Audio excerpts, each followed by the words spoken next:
Hello, hello. Welcome to day 4260 of Lupus. Pierre says hi.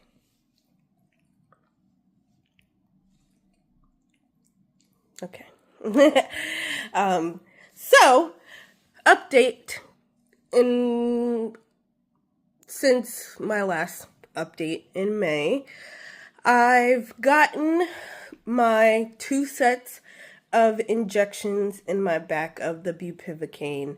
The first one I'd say worked significantly better, in my opinion, than the second one in regards to managing pain for an extended period of time.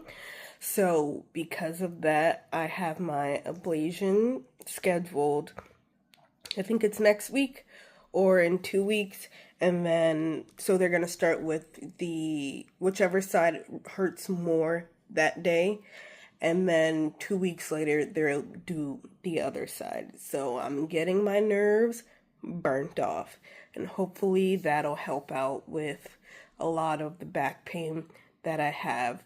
One thing that has occurred since my last update is I had a lumbar MRI that my neurologist ordered, and it shows that I have chronic compression fractures all throughout my lumbar spine, so my lower back, and I've lost 25% of my height because of that. One of the discs is bulging like backwards. I might have mentioned this in the last one, but I'm not going through the video to see what I talked about and didn't talk about, so well. I've spoken to pain management in regards to that. Is it more practical to do what's called a kyphoplasty, which is essentially when you have a compression fracture, they take like a medical grade bone cement and put it like around your bones that are like broken so that the structure stays stable. But she told me because my fractures are old at this point, they can't do anything about it, essentially, which kind of like makes me think like back in, it was like October of some point last year, I could not walk more than 5 minutes. If that. And I'm pretty sure I mentioned that in one of my old videos. And I kept telling her, my back is killing me. There's something wrong with my back. And they were kind of just like, you're fine, essentially. So clearly I had fractures. I had fractures that at the moment could have been fixed, so that it didn't get to the state that it's at now. But hey, America, medical system, we love to see it. But anyway, yes, so I can't do anything about the bone part outside of potentially getting on some bone building medication.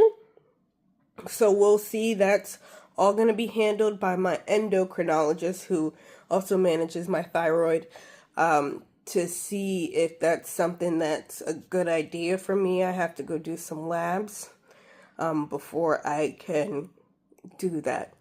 The other major issue that I have had recently is I've had this horrendous cough. I'm surprised I'm doing so good right now, but I've had this horrendous cough for a week straight.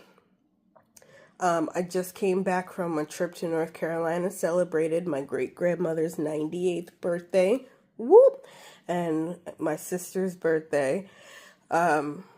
So the trip was great, was fine the whole trip. Literally the night before I got back, I started coughing. I was talking, and it felt like a bug flew in the back of my throat, and I was trying to like cough to get it out. And I haven't stopped coughing since. And if anything, the cough has just progressively gotten worse. When I breathe in, it sounds perfectly clear. Most of me breathing out sounds clear. It's towards the very end of the breathing out where it's like, I don't want to try to trigger it right now because I don't have it. So I'll maybe insert a clip that I recorded previously of what it sounds like. I'll try to get that in here now.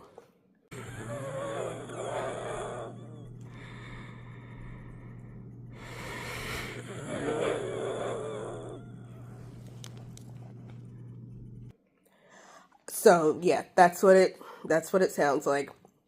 Yeah, again, I don't want to try to trigger right now because for some reason it's clear. I went to urgent care. They did not do any sort of swab, and he said that he thinks I have pneumonia. So that's been fun. Yeah, I see my PCP tomorrow, or my PCP's office tomorrow, for them to do a swab and hopefully like a sputum sample culture thing, because I originally thought that it was whooping cough, because when I had whooping cough in the past, it's exactly what my cough sounded like. But I've been Googling whooping cough, and it's not what it sounds like. I mean, granted, for other people, but I'm just going off of my own history because I had it like 2 years ago, which is so stupid, but I did. So to me, it sounds like what it did then. So I just want them to swab, make sure I don't have whooping cough again, because I was just around babies, and I would be so upset if I get any of those babies sick. But somebody got me sick, so I don't know.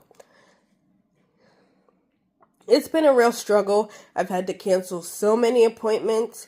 I haven't gotten to go to pulmonary rehab, one, because I can't freaking breathe, but two, I don't want to get anybody else in there sick, because we're all in there for respiratory issues. So why would I come in there with a respiratory infection? No, I'm not doing that to those people. They're very nice people. Yeah, so I haven't gotten to go to physical therapy. I've missed a lot of stuff. Hopefully I'm better before the 4th and I can go do something for the 4th. That would be nice. Outside of, my pneumonia extravaganza, my insurance stopped paying for my Voquenza, which was the medication that my GI doctor put me on for my GERD. I've been discussing surgery for my hiatal hernia GERD repair situation with the surgeon.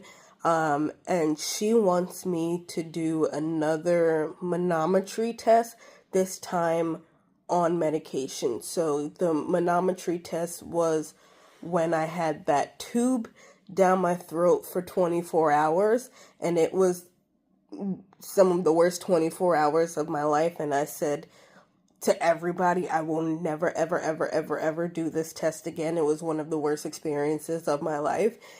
I don't ever want to do it again, but now I have to do it again, and I'm kind of irritated about it, but I understand her reasoning. She wants to do the test again, this time with me on acid-reducing medication, to see if the burning sensation, the acid that I have, is genuinely coming from the stomach, or if the esophagus itself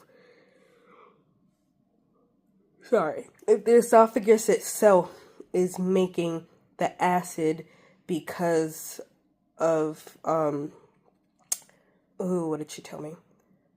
Because it doesn't have the motility or something like that, which I kind of discussed before. My throat doesn't move. It's supposed, when you swallow, it's supposed to kind of go down like that. Like, that's how food is supposed to move down. Mine's just kind of the tube. That stuff falls down. So, I think she was saying because of that factor, because it's messed up, it can produce its own acid. So she was saying the tube down my nose will determine, the exact location of where the actual acid is coming from. And if it's only coming from my throat, then surgery is not the option. Doing the hernia repair and all of that is kind of irrelevant, because it's not going to fix anything, and at that point I just need medication. Yeah, if it's in the stomach, even on the medications, then we'll do the surgery, and with the fundoplication, you can look that up, where they essentially wrap the fundus, the top of the stomach, around that very tail end of the esophagus to create a new tighter sphincter so that stuff doesn't come from the stomach. It'll essentially be a one-way valve, so stuff can only go down and into the stomach. It cannot come back up. With my research, I would not be able to vomit. I would not be able to burp, that sort of thing. But she said I could still be nauseous, and I was like, so if I really need to burp but it won't come out, like, what happens? Like, apparently I'll just get really bloated, which, love that for me, because, we all know how much I love my bloating. My life is really just one insane thing after another. It just can't be mild nonsense. It's always some sort of extreme. I've got pneumonia. I gotta get surgery. Insurance doesn't want to pay for things. My back is falling apart. Like, what is going on? Luckily, I'm trying to think if I have any other major things going on right now. I think that's pretty much it for right now. Hopefully, literally nothing else shows up. I don't think I can mentally handle it. Oh, speaking of mental, I've switched over from Lexapro to Cymbalta, and it is great. My brain is so quiet. It's beautiful. And I actually spoke to my psychiatrist yesterday that since completely tapering off the Lexapro and just being on the Cymbalta, that initial feeling of motivation of, ooh, I gotta pick that up, and then just immediately doing it that I had, back then, kind of has faded out. So it's like I'll see something on the ground and like sometimes I'll pick it up and sometimes I won't. So we decided yesterday to increase me to 60 milligrams of the Cymbalta. I think it's a bit too much. I might have to get used to it, but I think it's a bit too much because my head last night it's like this weird like pressure in my forehead. Not a fan of. It wasn't necessarily a headache. It just, my head felt weird. But I was totally locked in, particularly on Fortnite. If you play Fortnite, drop the thing down below. I want to add more people. But yeah, I think it's going to be a bit too much. But I'll give it a go for a few more days to see if I can handle this super increased dose. If not, I'm going to try to see if there's any way we can do 2 20s and try a 40 or something less aggressive. But that's pretty much it. And, hopefully everybody else out there is feeling all right.